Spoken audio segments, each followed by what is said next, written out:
Hi, I'm Dr. Carolyn Alexander at Southern California Reproductive Center in Los Angeles, California. And I'd like to talk a little bit about when do we think about doing in vitro fertilization or IVF.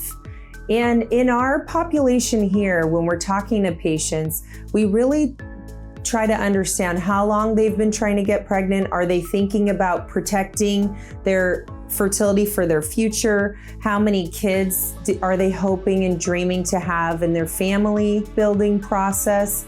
And whether or not they might need a surrogate in the future due to health conditions. And so there's a lot of different situations that we talk about and understand what the person would like in their future and their goals. And so in vitro fertilization is where you take 10 to 12 days of fertility hormones that have been around since 1962. They're called follicle stimulating hormone, FSH. It's a hormone that's exactly like your pituitary makes, and that stimulates the ovaries. Instead of letting the ovaries ovulate the one egg of the month, we're hoping to get 5 to 20 eggs to pop up and develop.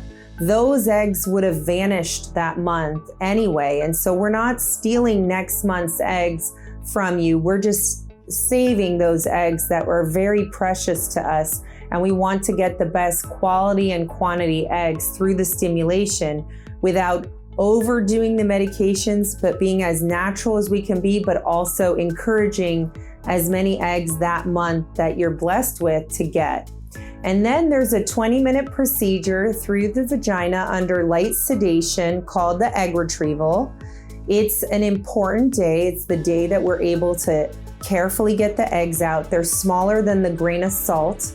And then the eggs, depending on the plan, are either flash frozen with vitrification, that's egg freezing, or within 3 hours, they're fertilized with either ICSI, which is intracytoplasmic sperm injection, or naturally fertilized, where one egg is dipped with 20,000 sperm, and we hope the best sperm finds the way to get into the egg. Both ways gives us an opportunity to grow an embryo over 7 days in the dish to the blastocyst, which is 100 cells. That embryo can either be genetically tested for genetic issues, or it can be frozen without testing the embryo. We are faced many times with couples who realize they both carry cystic fibrosis, sickle cell disease. Sometimes we carry genes and we didn't know it's in our family, and our partner also may carry those genes. And that's why genetic screening before you start the process gives us a chance to catch those genetic issues. In addition, many women have the BRCA or breast cancer or ovarian cancer gene, and they don't want to pass that on to the next generation. And so with IVF, we're able to check the embryos that have those genes and only put in the embryos that don't have those genes into the patient in the future. So IVF gives us a lot of opportunities.